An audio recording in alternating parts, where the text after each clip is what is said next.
अमरावतीतील शिंगमोडी नदीला पूर आलाय। 15 ते 20 मजूर अडकलेले आहेत। मानवी साखळी करून मजुरांची सुटका करतानाचा व्हिडिओ समोर आलेला आहे।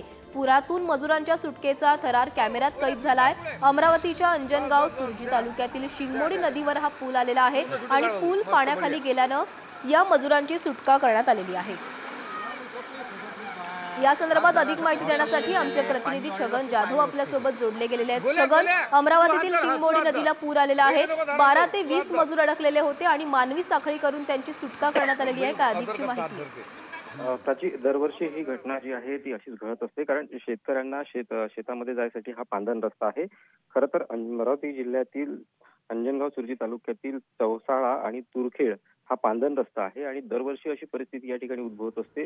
आणि यावेळी देखील पाऊस आला आणि त्यामध्ये शेतमजूर जे शेतात काम करणारे होते ते घरी परत असताना अडकल्याचं आपण चित्र या ठिकाणी पाहतोय आणि यातून सुटका करण्यासाठी त्यांना कुठलीही मदत मिळाली नसल्याचं चित्र आपल्याला दिसतंय, कारण शेतमजुरांनी स्वतः मानवी साखळी करून यातून आपली सुटका केलेली आहे। त्यामुळे दरवर्षी हे शेतमजूर या ठिकाणी मोठा पूल व्हावा अशी मागणी या ठिकाणी करत असतात, मात्र अद्याप देखील त्यांना पूल बनवून देण्यात आलेला नाही आहे। त्यामुळे अशी परिस्थिती जी आहे ती पुन्हा एकदा शेतमजुरावर आल्याचं आपल्याला पाहायला मिळत आहे। धन्यवाद छगन, तुम्ही दिलेल्या सविस्तर माहितीसाठी।